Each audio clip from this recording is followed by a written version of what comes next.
Welcome, friends. Over the years, punk has dwindled in power and influence in our society. When punk first arrived, it was an explosion of popularity. It was akin to how rap and pop is nowadays, in terms of reach.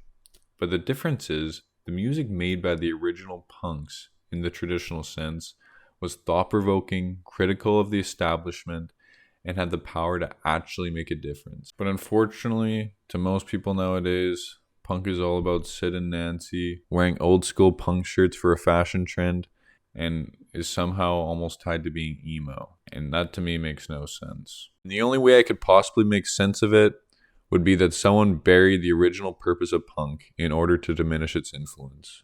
And this is why I'm asking the question, is punk rock dead? Let's get into it. In the 1960s, rock and roll was still in its primitive stages.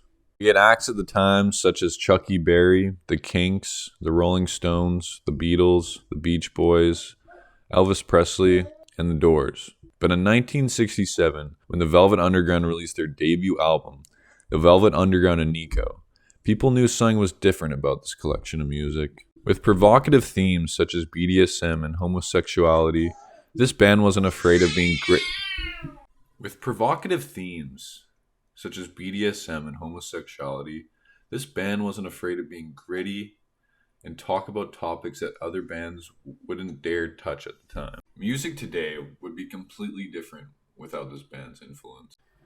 They weren't afraid to be different, and they weren't concerned about being digestible like lots of acts of music continue to do to this day. Although they didn't really talk about the system and anarchy and such, if it wasn't for them, it's debatable if the bands who followed them, who fit this criteria, would have the courage or even the means to record and release their music. This album never existed. It is unknown if punk would be how it is today, if goth would exist, if many other sub and countercultures today would even be a thing. Hello. Now we're going to look at the status of punk throughout 1969 to 2000. This stage of punk is known as proto-punk, as it wasn't a defined genre at this point. And as the name states, it's a prototype for what punk would soon become. In 1969, two albums were released that would heavily influence the political-driven punk style that has sadly gone missing these days.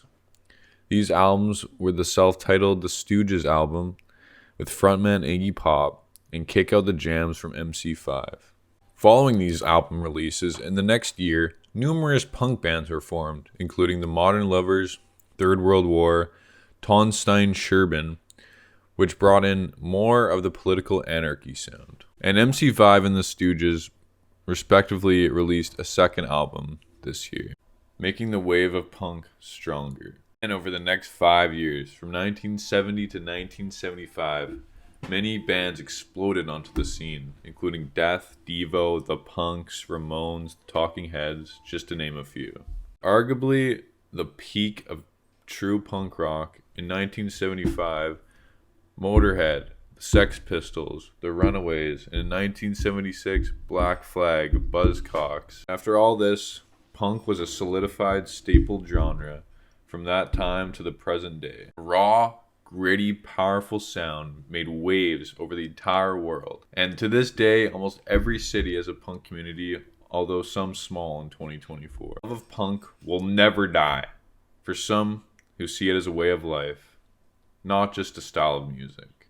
Now we're going to get into punk rock from the 2000s to our present day. This is all nice and great so far, right? Super badass bands with badass musicians making music for the love of music, for furthering of human creativity in music, for the freedom to make the music they choose, because what is art if not the freedom to express your emotions, of angst for your future and for your kids' future? But how did we go from this to this? Or this to this? Now for the part on the 2000s style pop punk that for some reason is already coming back before traditional punk has even come back. The emo cousin of punk.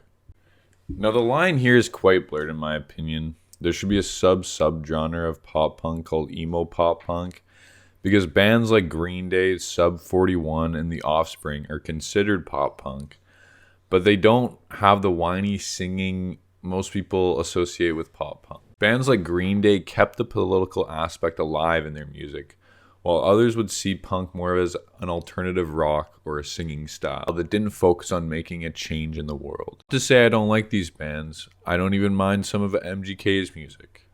But to me, calling some of these punk takes away the power because it's saying punk isn't making a difference and it's just a style of singing and music.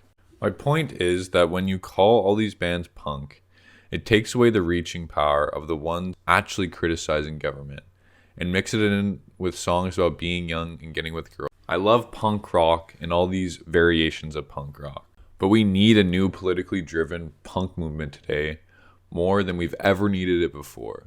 I say anarchy is more necessary than it ever was before, and if any time should be the time for a new thought-provoking and established dismantling punk movement, it should be now. Thanks for watching. Peace.